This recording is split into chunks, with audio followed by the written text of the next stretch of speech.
فلا أقسم بمواقع النجوم وإنه لقسم لو تعلمون عظيم إنه لقرآن كريم في كتاب مكنون لا يمسه إلا المطهرون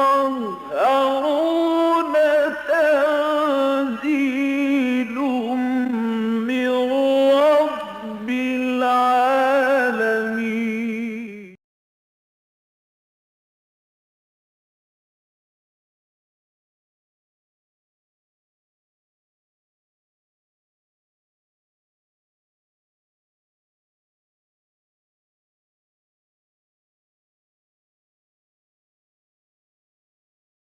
أعوذ بالله من الشيطان الرجيم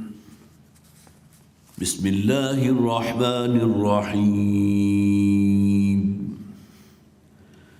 والصافات صفا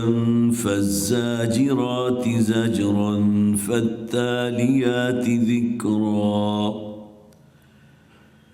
إن إلهكم لواحد رب السماوات والأرض وما بينهما ورب المشارق إنا زينا السماء الدنيا بزينة الكواكب وحفظا من كل شيطان مارد لا يسمعون إلى الملأ الأعلى ويقذفون من كل جانب دحورا ولهم عذاب واصب إلا من خطف الخطفة فأتبعه شهاب ثاقب فاستفتهم أهم أشد خلقا أم من خلقنا إنا خلقناهم من طين لاذب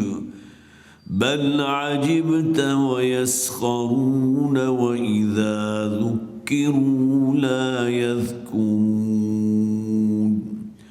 وإذا رأوا آية يستسخرون وقالوا إن هذا إلا سحر مبين أإذا متنا وكنا ترابا وعظاما أإنا لمبعوثون أوآباؤنا الأولون قل نعم وأنتم داخرون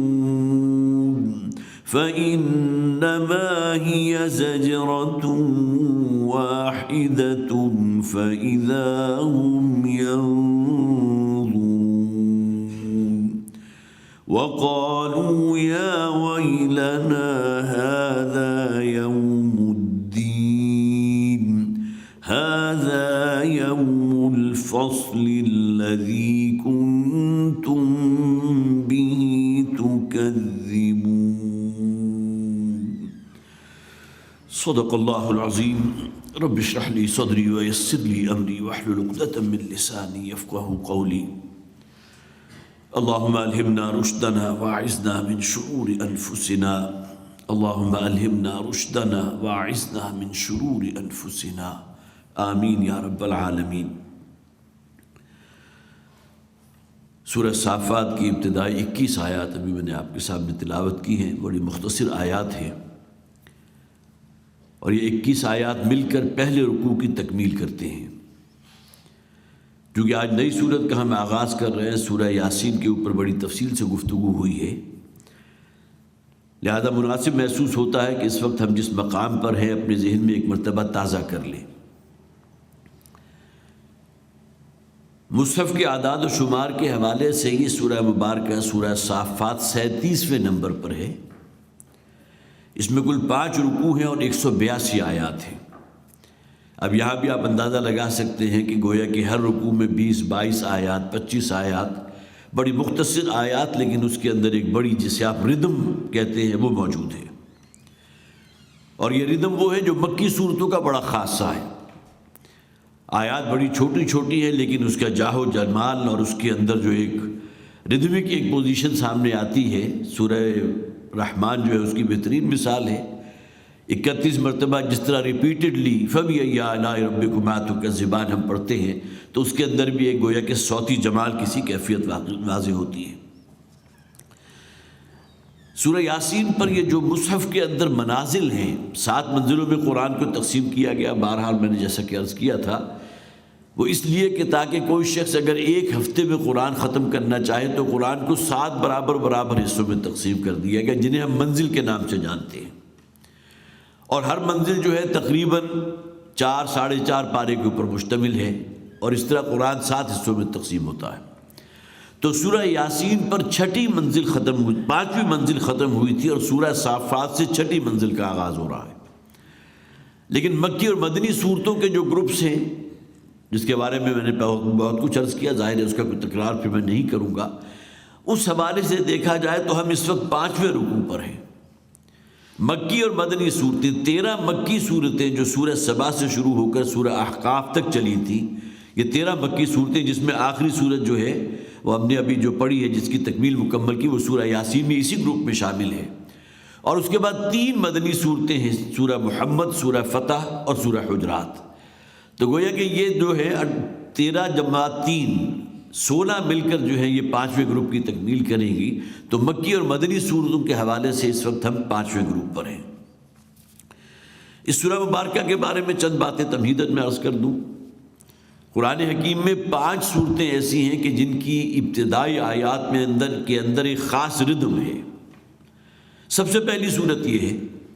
وَالصَّافَّاتِ صَفًّا فَالزَّاجِرَاتِ زَجْرًا فَالتَّالِيَاتِ ذِكْرًا۔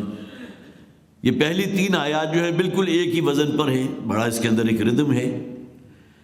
اس کے بعد سورہ زاریات ہم پڑھیں گے وَالزَّارِيَاتِ ذَرْوًا فَالْحَامِلَاتِ وِقْرًا فَالْجَارِيَاتِ يُسْرًا فَالْمُقَسِّمَاتِ أَمْرًا۔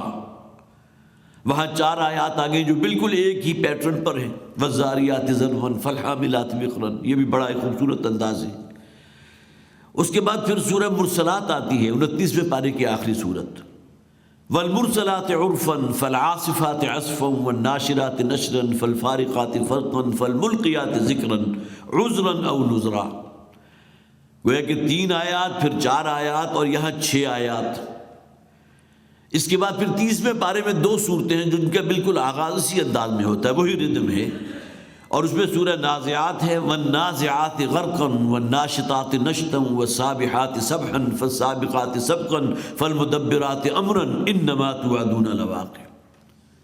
اور پھر آخری صورت آپ حضرات کو یاد بھی ہوگی، سورۃ العادیات والعادیات ضبحا فالموریات قدحا فالمغیرات صبحا فاثرن به نقعا فوسطن به جمعا۔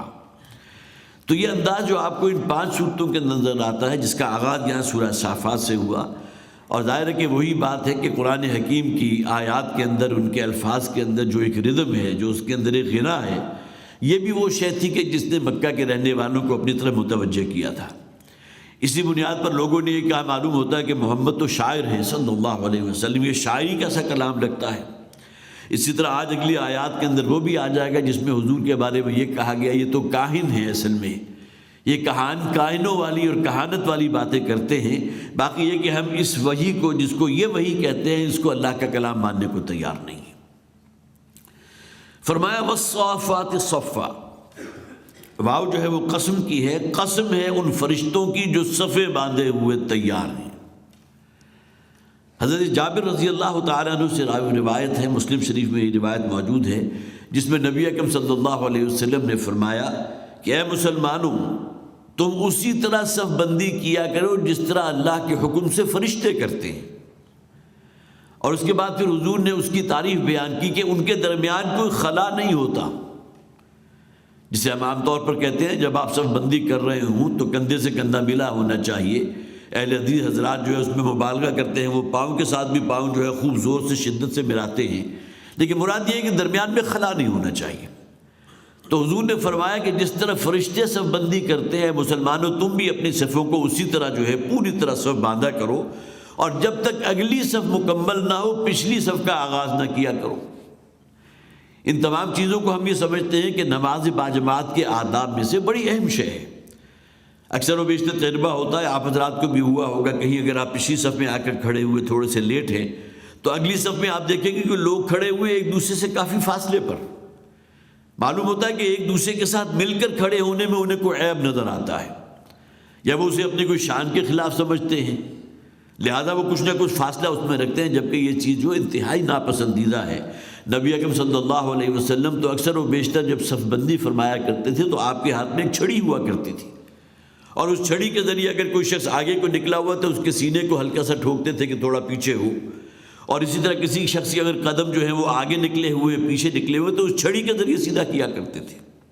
تو والصافات صفا، صف جو ہے ہمارے یہاں اردو زبان میں مستعمل ہے بالکل سیدھے کھڑے ہونا، اور جس طرح آرمی پریڈ ہوتی ہے کہ جس کے درمیان میں جو ڈسپلن کا معاملہ ہوتا ہے، یہی معاملہ نماز پڑھتے ہوئے ہونا چاہیے، جیسا کہ حضرت جابر رضی اللہ تعالیٰ عنہ نے فرمایا کہ نبی اکرم صلی اللہ علیہ وسلم کا ارشاد گرامی یہ ہے۔ سورہ حدیث کی کتاب مسلم میں یہ روایت موجود ہے۔ تو والصافات صفا، قسم ہے ان فرشتوں کی جو صفیں باندھ کر کھڑے ہوئے ہیں۔ ہمارے ہاں تمام مفسرین کا اور حضرت عبداللہ ابن عباس، حضرت عبداللہ ابن مسعود اور بھی بہت سے صحابہ کرام کا نام ہے، مولانا مودودی رحمۃ اللہ علیہ نے وہ لکھا ہوا ہے خاص طور پر، ان سب کی رائے یہ ہے کہ اگرچہ فرشتوں کا ذکر نہیں کیا گیا لیکن یہاں مراد فرشتے ہی ہیں۔ یہ جو گواہ بنایا جا رہا ہے، جس کی قسم کھائی جا رہی ہے، وہ فرشتے ہیں۔ والصافات صفا، قسم ہے ان فرشتوں کی جو صفیں باندھے ہوئے کھڑے ہیں۔ اسی طرح اسی سورہ مبارکہ کے آخر میں، بلکہ تھوڑا سا اس سے پہلے جو ہے وہ آیت بھی آ جائے گی، وَإِنَّا لَنَحْنُ الصَّافُونَ، فرشتوں کا یہ قول کہ ہم ہیں کہ جو صفیں باندھے ہوئے کھڑے ہیں۔ تو گویا کہ اب کوئی مغایرت باقی نہیں رہی کہ یہاں صافات سے مراد جو ہے فرشتوں کی وہ صفیں ہیں جو وہ گویا کہ حکم خداوندی کے انتظار میں منتظر ہیں اور صفیں باندھے کھڑے ہیں۔ فَالزَّاجِرَاتِ زَجْرًا، زجر کہتے ہیں ڈانٹنے کو، یا ہمارے ہاں مترجمین نے پھٹکارنے کا لفظ بھی استعمال کیا، دھتکارنے کا لفظ بھی استعمال کیا۔ اسی لیے شیطان جو ہے وہ بھی دھتکارا ہوا، مدحورا، جسے آپ راندہ درگاہ کہتے ہیں، جس پر لعنت مسلط کر دی گئی۔ تو فالزاجرات، کچھ فرشتے اللہ تعالیٰ نے اس ڈیوٹی پر معمور کیے ہوئے ہیں کہ وہ ڈانٹ ڈپٹ سے کام لیتے ہیں۔ یہاں ہمارے یہاں مفسرین نے مراد کیا لیا ہے کہ اللہ تعالیٰ جب کسی بستی کے بارے میں حکم دیتا ہے، اپنے عذاب کا پروانہ جو ہے وہ جاری فرماتا ہے، تو کچھ فرشتے اس کام کے لیے مقرر کر رکھے ہیں۔ دائرہ کہ جیسا کہ سورہ تحریم کے اندر بھی فرمایا کہ فرشتے وہ ہیں کہ جن کے دلوں کے اندر کوئی رحم دلی نہیں ہے، بلکہ جہنم والوں پر جب وہ عذاب اللہ تعالیٰ کے حکم سے جب وہ عذاب کی اس چکی میں سے گزاریں گے تو ان کے اندر کوئی دل کی نرمی یا رحم دلی پیدا نہیں ہوگی۔ فالزاجرات زجرا، وہ فرشتے جو ڈانٹنے والے ہیں، جو جھڑکنے والے ہیں، جو گویا کہ عذاب خداوندی کا پروانہ جاری کرنے والے ہیں۔ یہ بھی تو فرشتوں کی کیٹیگری ہے نا۔ جس طرح ہم سمجھتے ہیں کہ بارشوں کے لیے اللہ تعالیٰ نے ایک فرشتہ جو ہے معمول کر رکھا ہے، حضرت جبرائیل علیہ السلام اللہ کے پیغام کو انبیاء اور رسل تک پہنچانے کا کام ان کے ذمے ہے۔ اسی طرح حضرت اسرافیل علیہ السلام کا ذکر جو ہے حدیث میں موجود ہے کہ وہ سور اپنے منہ سے لگائے منتظر کھڑے ہیں کب اللہ کا حکم آئے اور سور میں پھونک مار دیں۔ یہ فرشتوں کی جو مختلف جماعتیں ہیں، اور اس میں خاص طور پر حول العرش جو ہیں، جو عرش کے گرد گویا کہ طواف کر رہے ہیں یا گھیرا ڈالے ہوئے ہیں، ان کی خصوصی فضیلت بھی ہے، اور ان تمام فرشتوں کے سردار ہیں حضرت جبرائیل علیہ السلام۔ تو فالزاجرات زجرا، پہلی آیت قسم ہے یا گواہ بنایا گیا ان فرشتوں کو جو صفیں باندھے ہوئے انتہائی مستعد ہیں، اور اسی طرح پھر وہ زجاجرات زجرا کے جو زجر و توبیخ سے کام لینے والے ہیں، پھٹکارنے والے، اللہ کا عذاب مسلط کرنے والے ہیں۔ فالتالیات ذکرا، اور فرشتوں کے پھر بہت بڑی تعداد ان فرشتوں پر مشتمل ہے جن کی زبان پر ہر وقت ذکر رہتا ہے، سبحان اللہ، الحمدللہ، اللہ اکبر۔ نبی اکرم صلی اللہ علیہ وسلم کی وہ حدیث میں نے پہلے بھی آپ کو سنائی تھی کہ حضور نے فرمایا کہ اس کائنات میں کوئی چپا بھر جگہ بھی ایسی موجود نہیں جہاں کوئی نہ کوئی فرشتہ موجود نہ ہو اور اللہ کی تسبیح نہ کر رہا ہو۔ سورہ بقرہ میں ہم نے پڑھا حضرت آدم علیہ السلام کی جب تخلیق ہو رہی تھی تو فرشتوں نے کیا کہا تھا؟ نحن نسبح بحمدک ونقدس لک، پروردگار ہم موجود ہیں نا تیری تسبیح و تحمید کے لیے، تیری تقدیس کے لیے، تیری تحلیل کے لیے ہم موجود ہیں۔ یہ جو آدم کی ایک تخلیق ہو رہی ہے جو سوائے اس کے کہ فساد برپا کرے گا، اب اس کی کیا وجہ تھی ظاہر ہے کہ وہ بیان کرنے کا یہ موقع اور محل نہیں ہے، لیکن بہرحال انہوں نے ایک تعویل تو کی تھی کہ آدم تو ایک دوسرے کا خون بہائے گا، یہ تو تیری سرکشی اور بغاوت پر آمادہ ہو جائے گا، تو جبکہ تیری حمد و ثنا کے لیے ہم موجود ہیں، نحن نسبح بحمدک ونقدس لک۔ تو یہاں فرمایا فالتالیات ذکرا، اور وہ فرشتے کہ جو اللہ کا ذکر کرتے رہتے، تلا یتلو پیروی کرنا مسلسل، جس سے آپ کا یہ ایک ردم میں اللہ کا ذکر کرتے چلے جا رہے ہیں، تسبیح و تحمید۔ اگرچہ افضل الذکر کے بارے میں آپ نے سنا ہوگا، افضل الذکر لا الہ الا اللہ محمد رسول اللہ، وہ ایک اعلیٰ ترین ذکر جو ہے جسے ہم تحلیل کہتے ہیں، یہ تے ہا نہیں ہے بلکہ ہا ہے، جس کو آپ تحلیل کہتے ہیں، لا الہ الا اللہ کہنا یہ تحلیل ہے۔ تو سبحان اللہ والحمد للہ ولا الہ الا اللہ یہ تحلیل آ گئی، واللہ اکبر یہ تکبیر ہے، گویا کہ تحمید بھی ہو گئی، حمد اللہ کی، تسبیح ہو گئی اللہ کی تسبیح، اسی طرح تکبیر بھی ہو گئی اور تحلیل بھی ہو گئی۔ تو یہ تمام چیزیں اس میں آ جاتی ہیں ذکر میں، فالتالیات ذکرا، اور پھر وہ فرشتے کہ جو اللہ کے ذکر میں پہم لگے ہوئے ہیں، مصروف ہیں۔ ان الہکم لواحد، یہ تمام فرشتے گواہ ہیں اس بات پر کہ تمہارا رب صرف ایک رب ہے، لواحد۔ اللہ تعالیٰ کے اسماء میں سے الاحد بھی ہے اور الواحد بھی ہے۔ واحد تو کہیں گے نا اللہ ایک ہے، الاحد کے معنی کیا ہے؟ اللہ اکیلا ہے، لیکن اکیلے پن سے ہمارے ہاں گویا کہ معلوم ہو تو کوئی آئسولیٹڈ معاملہ یا بالکل تنہا ہے، لیکن ہم یہ کہہ سکتے ہیں وہ یونیک ہے ہر اعتبار سے، وہ یکتا ہے۔ بہترین ترجمہ ہوگا کہ وہ نہ صرف یہ کہ ایک ہے، اکیلا ہے، تنہا ہے، بلکہ یکتا ہے، اس کا کوئی ثانی نہیں ہے، لا ضد لہ ولا ند لہ ولا مثال لہ ولا مثیل لہ۔ اللہ کی ذات تو وہ ہے نا، لا الہ الا اللہ، لا موجود الا اللہ، لا مقصود الا اللہ۔ یہ صوفیہ کے حوالے سے جو بھی مختلف مدارج ہیں تو اس میں تو ایک درجہ وہ بھی آتا ہے جو والد محترم کہا کرتے تھے، لا موجود الا اللہ، کوئی شے موجود نہیں ہے سوائے اللہ کے۔ وہ ہم تعبیر کیا کرتے ہیں کہ وجود حقیقی صرف اللہ کا ہے، باقی جتنی بھی مخلوقات ہیں وہ عارضی ہیں۔ اللہ نے وجود بخشا تو وہ وجود میں آئی نا، وہ خود تو ان کا کوئی وجود نہیں ہے، وجود حقیقی تو صرف اللہ کا ہے۔ تو ان الہکم لواحد، یقیناً تمہارا الہ جو ہے وہ واحد ہے، الواحد، اللہ کے اسماء میں سے الاحد، رب السماوات والارض وما بینہما ورب المشارق۔ اب یہاں یہ تعارف ہو رہا ہے اس اللہ کا کہ اگر پہچاننا چاہتے ہو، جاننا چاہتے ہو کوئی کون ہے وہ ذات، کون ہے تمہارا معبود، وہ جس نے اس زمین و آسمان کو بنایا۔ انسان کے مشاہدے کی امیڈیٹ مشاہدہ اس کا کیا ہے؟ اس کے سامنے جو چیزیں موجود ہیں، مخلوقات ہیں، حیوانات ہیں، مویشی ہیں، ڈور ڈنگر ہیں، پھر تھوڑا سا بلند ہوگا تو ہواؤں کا چلنا ہے، بارش کا برسنا ہے، پھر اوپر دیکھتا ہے تو آسمان ہے، ستارے ہیں، مزین ہے، رات کے وقت کس قدر خوبصورت گویا کہ نگینے جو ہے وہ جڑے ہوتے ہیں کسی سیاہ چادر کے اوپر۔ یہ تمام چیزیں کیا ہیں جو ہمارے مشاہدات میں آتی ہیں۔ تو گویا کہ اپنے رب کو پہچانو ان مشاہدات کے حوالے سے جو تمہارے روزمرہ کا مشاہدہ ہے۔ وہ الہ واحد کون ہے؟ رب السماوات والارض وما بینہما، وہ رب ہے اس زمین و آسمان کا، اس کائنات کا۔ رب صرف خالق کو نہیں کہتے، خالق تو وہ ہوگا جس نے ایک مرتبہ ایک چیز بنا دی اور فارغ ہوا، بلکہ صرف نہ صرف اس کی صفت ربوبیت، اس کی نشو و نما، اس کو گویا کہ مختلف درجات سے نکال کر انتہا تک پہنچا دینا، اس کی ہر ضرورت کی کفالت کرنا، اس کی ہر نیڈ کو پورا کرنا، یہ ربوبیت کے اندر تو تمام چیزیں موجود ہیں نا۔ جو والدین کے لیے بڑی خوبصورت دعا جو ہم قرآن میں پڑھتے ہیں، رب ارحمہما کما ربیانی صغیرا، بڑے خوبصورت الفاظ ہیں۔ گویا کہ اس صفت ربوبیت اللہ تعالیٰ نے والدین کے اندر بھی رکھی ہے۔ والدہ تو اس معنی میں تخلیق کا ایک جو جسے آپ کہیے شاہکار ہے نا، کہ بچہ جو وجود میں آ رہا ہے تو رحم مادر میں ہے، اور اس کے بعد والد ہے اور والدہ دونوں مل کر جس طرح اس کی پرورش کرتے ہیں، جس طرح اس کی تربیت کرتے ہیں، اسے اپنی نیڈز کا خود کوئی خیال نہیں ہے لیکن اس کی تمام ضرورتیں وہ پوری کر رہے ہیں۔ کسی بچے کو یہ تو نہیں معلوم کہ سردی ہوگی تو مجھے بڑا گرم لباس پہنانا چاہیے، کون خیال رکھتا ہے اس کا؟ یہ صفت ربوبیت ہے جو اللہ تعالیٰ کی ذات میں تمام و کمال موجود، لیکن اسی کا ایک پرتو ہے، اسی کی ایک ریفلیکشن ہے جو آپ کو والدین میں نظر آ رہی ہے۔ رب ارحمہما کما ربیانی صغیرا، اے پروردگار ان دونوں پر اپنی رحمتیں نازل فرما، جیسا کہ انہوں نے میری ربوبیت کی ہے، مجھے پال پوس کر بڑا کیا ہے، میری ہر نیڈ کا خیال رکھا ہے، میری تعلیم و تربیت کا بندوبست کیا ہے۔ تو گویا کہ مجھے اس مقام تک پہنچانے میں اس مادی دنیا کے اندر اگر کوئی سبب بنتا ہے تو میرے والدین ہیں،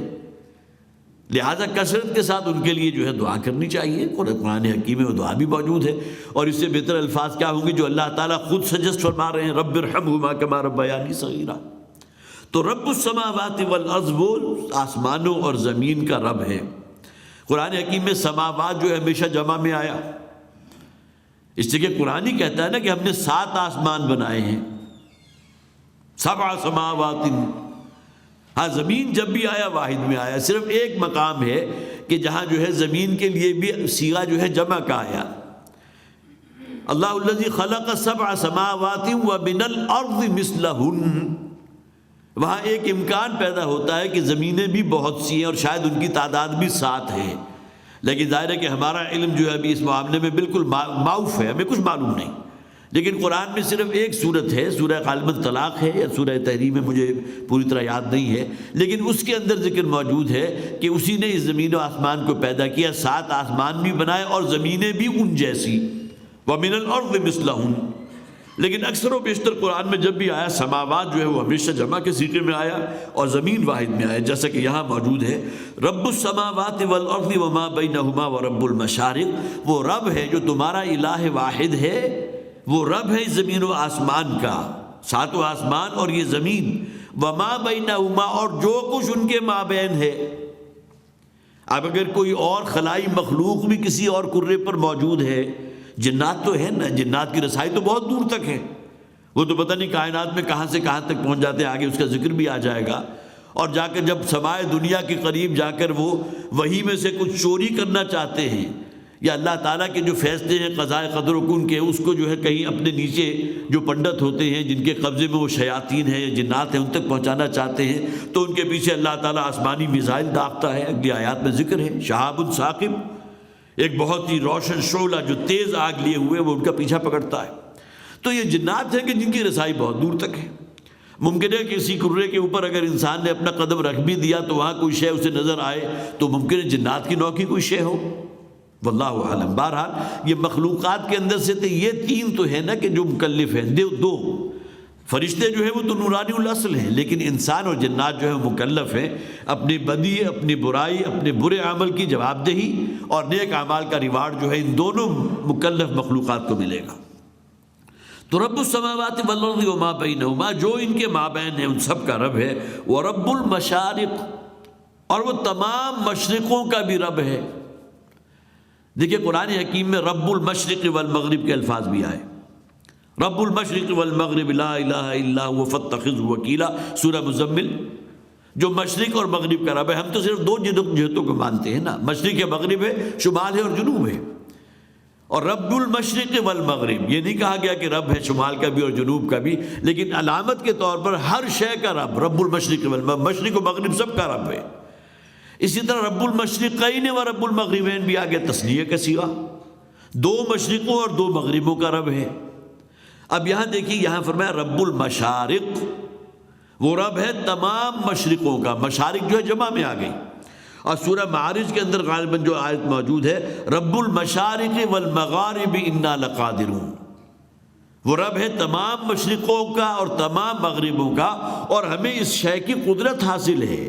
ہمارا کنٹرول ہے اس پوری کائنات کے اوپر۔ اب یہاں بھی بہت ہی ایک باریک سا نکتہ ہے، اگر آپ نے کبھی غور کیا ہو، کہ سورج کا جو طلوع ہونا ہے سال کے 365 دنوں میں مختلف زاویے سے طلوع ہوتا ہے۔ اب اس کے لیے بھی کس قدر جسے آپ کہیے کہ باریک بینی کے ساتھ کیلکولیشن درکار ہوں گی۔ آپ دیکھیں گے کہ جیسے جیسے گرمی بڑھتی ہے سورج کے طلوع ہونا جو ہے وہ کچھ شمال کی طرف جو ہے سفر کرتا ہے، سردیوں میں آگے بالکل جنوب کی طرف سے ہو جاتا ہے اگرچہ مشرق ہی، لیکن اس کا جو جنوبی حصہ اور شمالی حصہ ہے یہ کافی بڑا ایریا بنتا ہے۔ اگر آپ کبھی خود غور کریں، ہمیں تو چونکہ آج کل نصیب نہیں ہوتا صبح سورج کا طلوع ہونا دیکھنا، ورنہ پہلے عام طور پر جو کوئی دیہاتی ہوا کرتے تھے ان سے جا کر پوچھئے، وہ آپ کو بالکل صاف بتا دے گا کہ سردیاں میں سورج اتو طلوع ہوتا تھی، گرمیاں جو آگے جا کے ہوتا ہے۔ اور معلوم ہوا کہ یہ 365 دن جو سال کے ہیں اس میں ہر روز اس کا زاویہ مختلف ہے۔ اسی طرح 365 دن میں وہ اپنا سفر مکمل کرتا ہے نا، ادھر سے روانہ ہو کر اور جنوب و مشرقی آگے تک جا کر پھر واپس یہاں تک آتا ہے۔ تو قرآن حکیم میں یہ تمام صیغے استعمال کیے گئے ہیں۔ رب المشرق والمغرب بھی ہے، رب المشرقین و رب المغربین سورہ رحمان، اور سورہ معارج میں رب المشارق والمغارب۔ یہاں مغارب کا ذکر نہیں کیا گیا لیکن فرمایا گیا رب السماوات والارض وما بینہما ورب المشارق،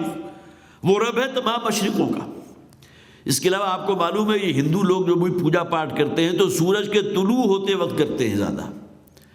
شام کا وقت اتنا تو دیوانہ بکار خیش ہوشیار، اتنی ہوشیاری تو ان کے اندر بھی ہے کہ جب سورج کے غروب ہونے کا وقت ہوتا ہے تو وہ ان کی کاروبار کی جو ہے بڑی تیزی ہوتی ہے۔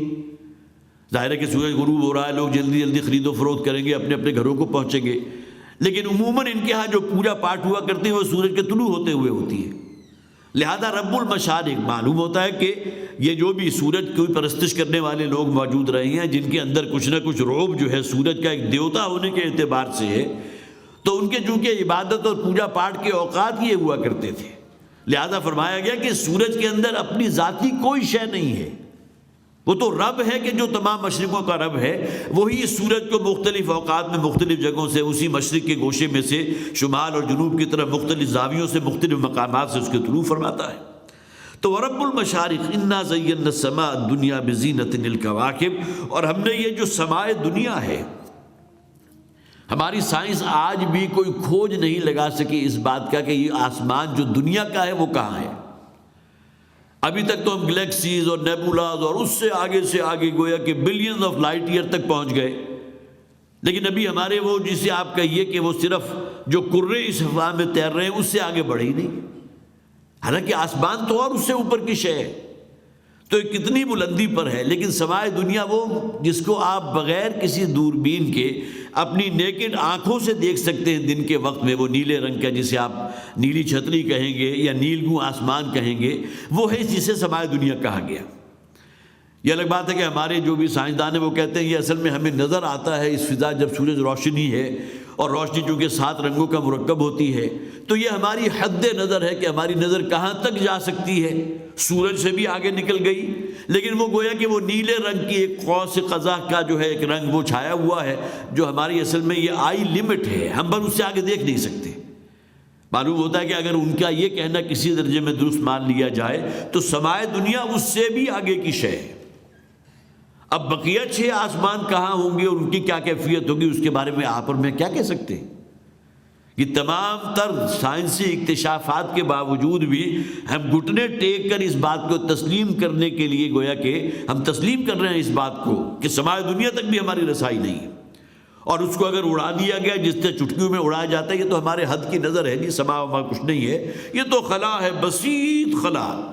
جہاں جا کر ہماری نظر اینڈ ہو جاتی ہے تو آپ کو نیلگوں آسمان نظر آتا ہے، واللہ اعلم۔ یہاں فرمایا گیا وما بینہما ورب المشارق انا زینا السماء الدنیا بزینۃ الکواکب۔ اب جو عام مشاہدے کی چیزیں ہیں، رات کے وقت کوئی شخص اپنے بستر پر لیٹا ہوا ہے اور اس کے سامنے نیلگوں آسمان، وہ اگرچہ اب سیاہی مائل ہو چکا اور اس پر جگہ جگہ جو ہے کچھ روشن ستارے دمک رہے ہیں، چمک رہے ہیں، اسی میں کسی شہاب ثاقب کو بھی دیکھا کہ ایک طرف سے جو ہے تیز سا شعلہ چلا اور دوسری طرف جا کر وہ بھسم ہو گیا، ختم ہو گیا۔ یہ تمام چیزیں ہمارے مشاہدات کی ہیں۔ اس سے ہمیں کم سے کم یہ معلوم ہوتا ہے کہ کائنات کس قدر وسیع ہے، اور یہ شہاب ثاقب کا چونکہ آگے ذکر آ جائے گا، لیکن یہاں بزینۃ الکواکب، یہ کواکب کیا ہیں جنہیں کہا گیا برجیاں بھی، تبارک الذی جعل فی السماء بروجا وجعل فیہا سراجا وقمرا منیرا. تمام مفسرین نے وہاں بروج سے مراد کیا لیا ہے؟ یہ جو برجیاں اللہ تعالیٰ نے بنا دی ہیں آسمان میں، اب ان کے ذریعے کیا کام لے رہے ہیں اللہ تعالیٰ، یہ اللہ کو معلوم ہے، جنہیں ہم ستاروں کے نام سے جانتے ہیں. اس لیے کہ فوراً بعد اس آیت میں ذکر کیا کہ وہ سراج منیرا،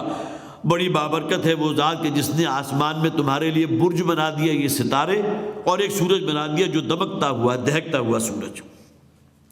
تو انا زینا السماء الدنیا بزینۃ الکواکب وحفظا من کل شیطان مارد. اور پھر ہم نے اس کی بچاؤ کی بھی ایک تدبیر کی ہے ہر شیطان سے جو سرکش ہے. اب یہ شیاطین وہ ہیں جن کا تعلق جنات سے ہے. وہ شیطان ابلیس عزازیل جس کا نام آتا ہے بعض روایات کے اندر، وہ بھی تو جنات میں سے تھا نا. سورہ کہف کے اندر جو فرمایا کیا کہ ہم نے جو ہے جب آدم کی پیدا کیا گیا ہے تو کان من الجن ففسق عن امر ربی، ابلیس نے جو سجدہ نہیں کیا تھا تو وہ جنات میں سے تھا. اور جنات وہ ہیں جن کا تعلق شیاطین سے ہے. جنات کے اندر نیک بھی ہیں اور شیاطین تو سب کے سب انہی میں ہیں. اگرچہ انسانوں میں سے بہت سے شیطان صفت ہوتے ہیں جو جنات کو بھی کہیں پیچھے چھوڑ جاتے ہیں، وہ شیطان لعین کو بھی پیچھے چھوڑ جاتے ہیں اپنی خرافات کے اندر اور اپنی سرکشی کے اندر. تو حفظ من کل شیطان مارد، اور ہم نے اس میں خوب بندوبست کر رکھا ہے ایک حفاظت کا ہر ایسے شیطان سے جو اچکنے کی کوشش کرتا ہے، مارد جو انتہائی سرکش ہے.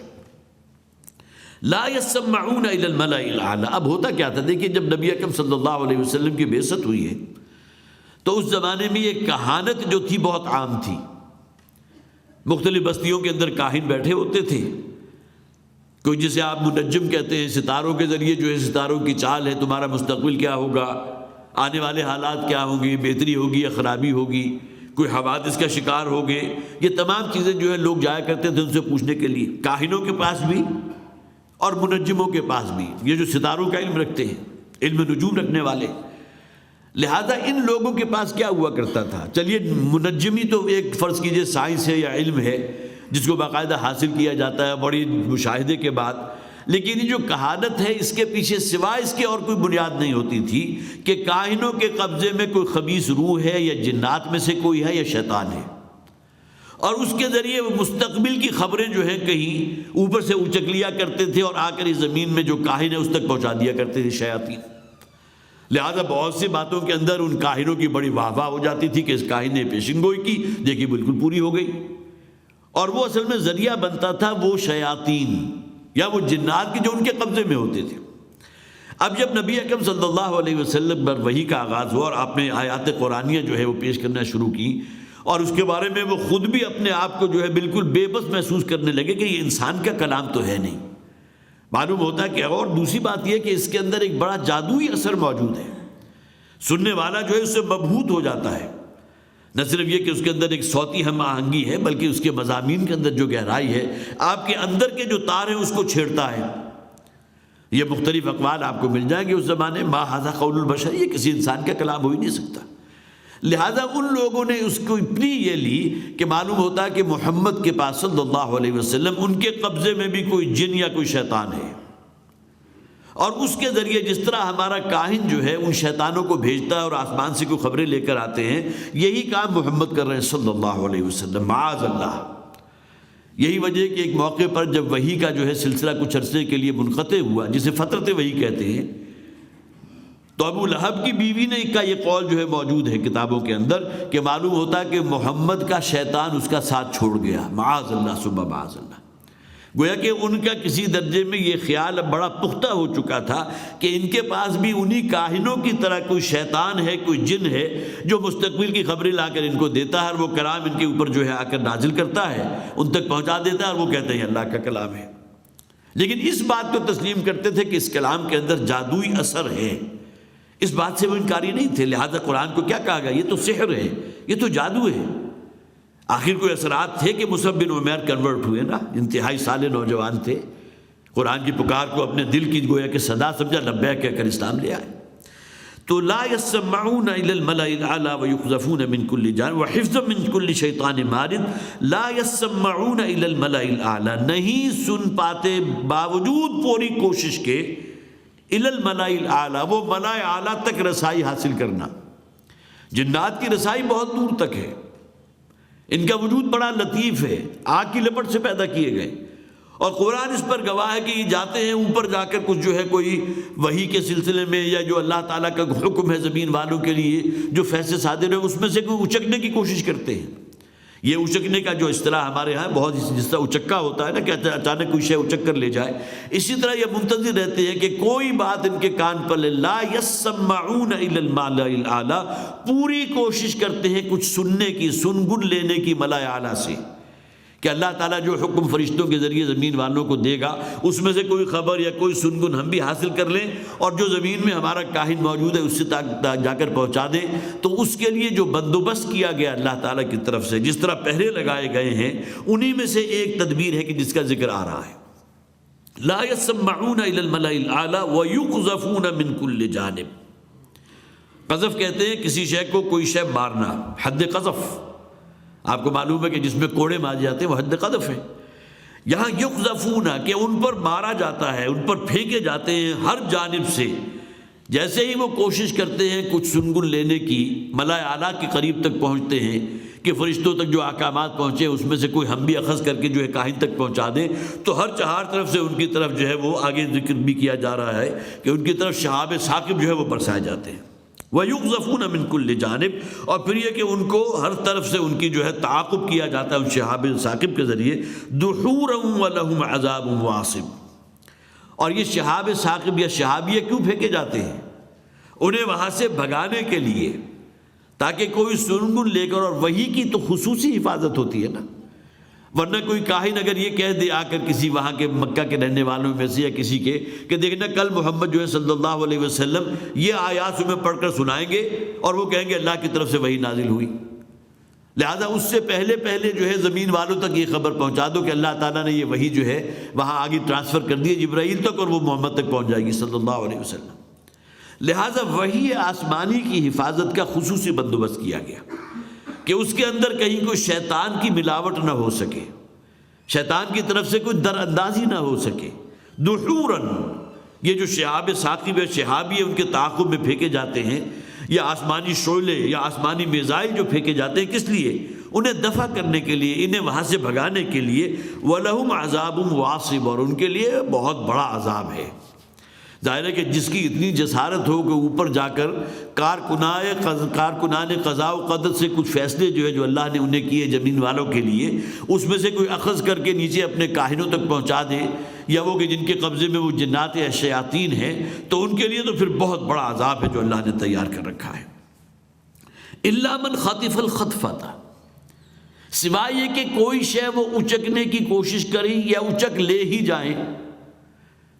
وحی کے بارے میں تو میں نے کہہ دیا، اس کی تو خصوصی حفاظت ہوتی ہے، اس میں سے کوئی در اندازی جو ہے وہ شیطان نہیں کر سکتا، نہ جنات میں سے نہ شیاطین میں سے۔ لیکن یہ کہ عام جو بھی فیصلے ہوتے ہیں اس میں سے اگر کوئی شے، اگر کوئی اچک لایا، کوئی اچکا ان میں سے جو کوئی خبر وہاں سے کسی نے کچھ حاصل کر لی، فَأَتْبَعَهُ شِهَابٌ ثَاقِبٌ، اب وہ بھی خیریت سے زمین کی طرف نہیں پہنچتا، بلکہ پھر اس کے تعاقب میں لگا دیا جاتا ہے شہاب ثاقب، ایک بڑا روشن شعلہ جو انتہائی گرم ہوتا ہے، جو ان کا تعاقب پکڑتا ہے۔ ہمارے ہاں بھی یہ شہاب ثاقب کی اصطلاح آپ نے سنی ہوگی، اور اب تو وہ راتیں ہمیں میسر نہیں ہیں کہ جس میں اپنے رات کو سونے سے پہلے انسان آسمان پر نظر ڈالتا تھا، جب گھر کے صحن ہوا کرتے تھے، اور یا یہ کہ آپ کے کمروں کی جو چھتیں ہوتی تھی تو یہ مواقع اکثر و بیشتر لوگوں کو حاصل ہوتے تھے،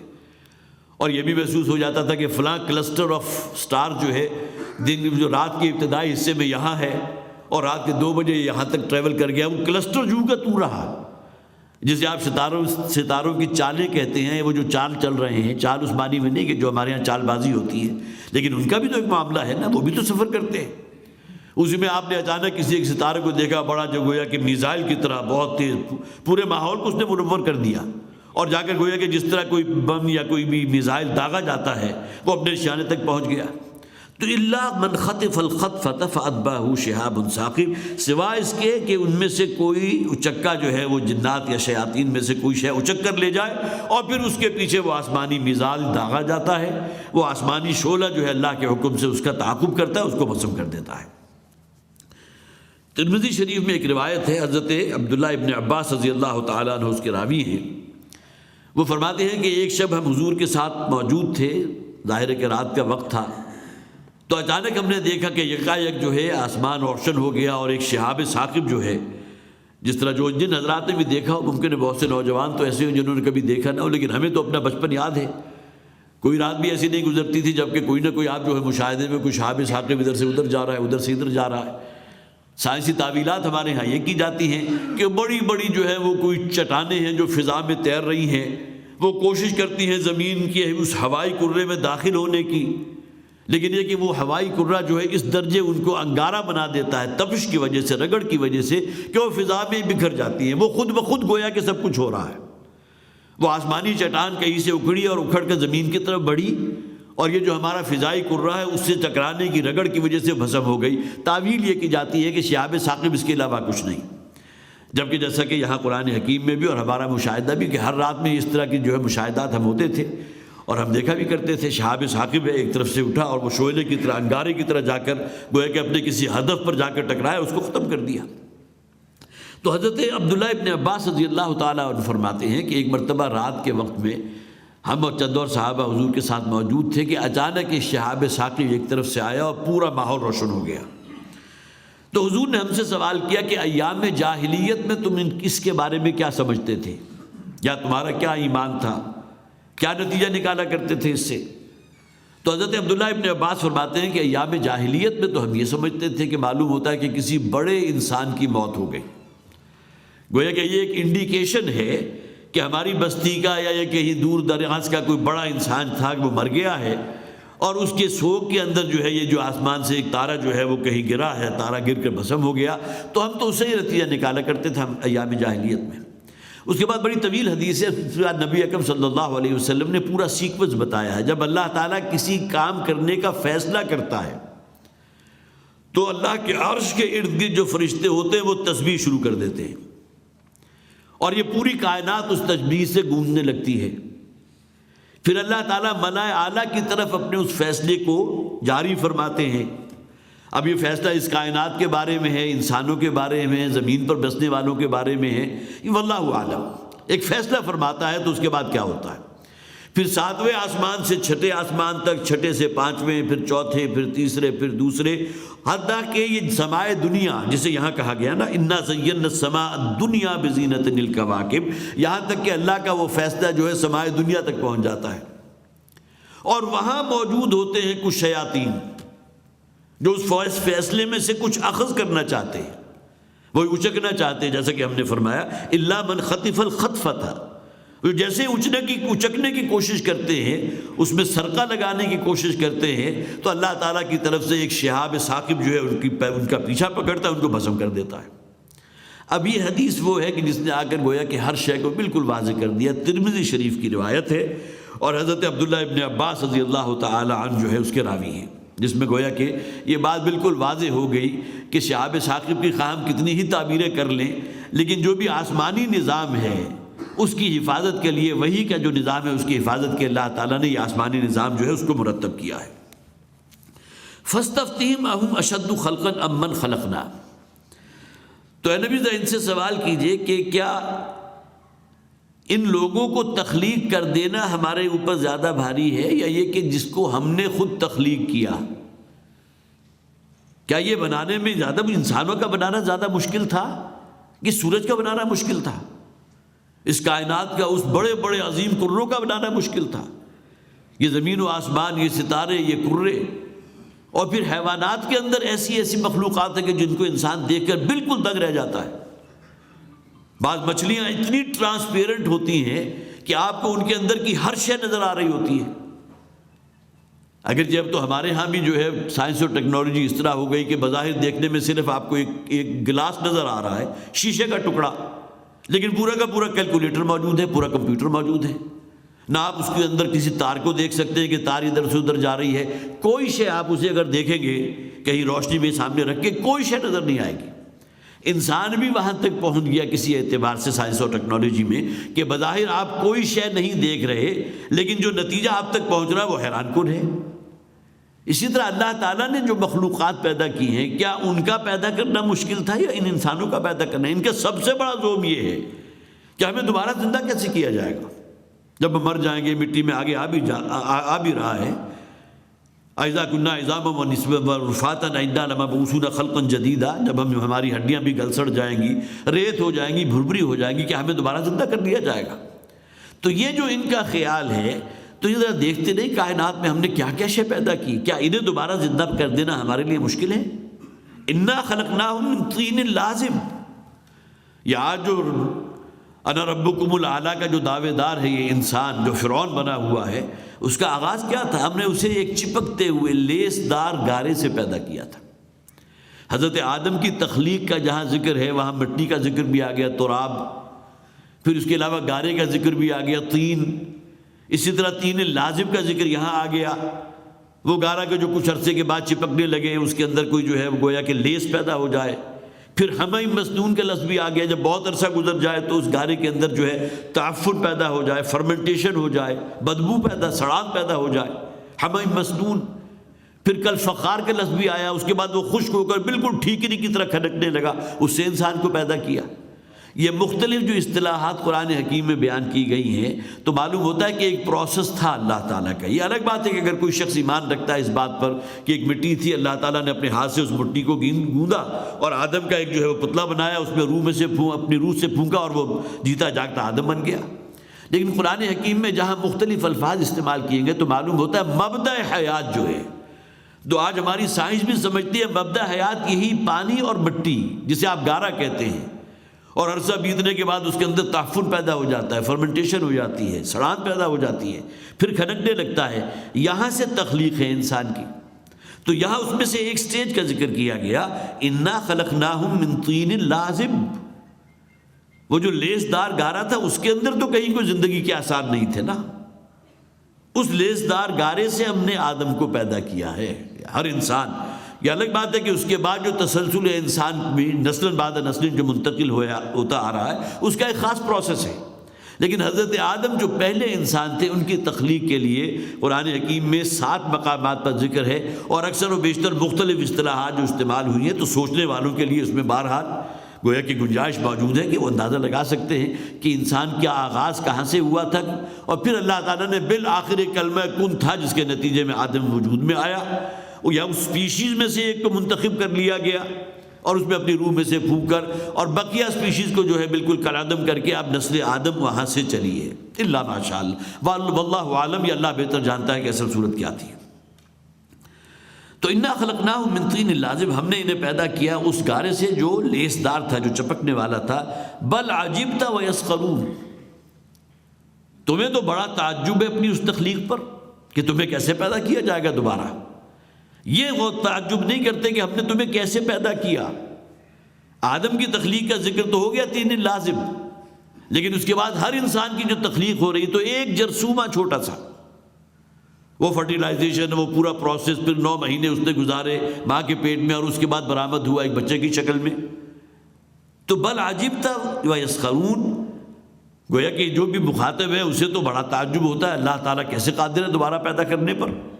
وَيَسْخَرُونَ، اور یہ مذاق اڑا رہے ہیں۔ اس میں ایک مفہوم یہ بھی ہے، اے نبی صلی اللہ علیہ وسلم آپ کو بڑا تعجب ہے ان کے انکار بعث بعد الموت پر، کہ مرنے کے بعد کی زندگی کا جو انکار کر رہے ہیں اس پر آپ کو تعجب ہے کہ کیوں انکار کر رہے ہیں، جس اللہ نے اسے انسان کو ایک سپرم سے پیدا کیا تھا کہ دوبارہ زندہ نہیں کر سکتا۔ وَيَسْخَرُونَ، اور آپ جو باتیں کر رہے ہیں اس کے اوپر یہ مذاق اڑا رہے ہیں، یہ ٹھٹھا اور استہزاء کر رہے ہیں کہ دیکھیے جی محمد کہہ رہے ہیں صلی اللہ علیہ وسلم، جب تم ہمارے آباء و اجداد بھی جب مٹی میں مل کر مٹی ہو چکے ہوں گے تب کیا تمہیں دوبارہ زندگی دے دی جائے گی، دوبارہ کھڑا کر دیا جائے گا، اور تو اور پھر ہمارا حساب کتاب بھی ہوگا، ہمیں اپنی زندگی کا ایک ایک جو عمل ہے اس کی جو ہے جواب دہی کرنی ہوگی۔ ہیہات لما توعدون، یہ بڑی دور کی کوڑی ہے جو محمد پیش کر رہے ہیں صلی اللہ علیہ وسلم، ہمارا تو دل نہیں مانتا ان باتوں پر، جسے آپ کہیے کہ ایک اعتبار سے بالکل چٹا انکار جو ہے آخرت کا ہو گیا کہ سارے کے سارے ڈھکوسلے ہیں، ہم کسی باعث بعد الموت کے قائل نہیں ہیں۔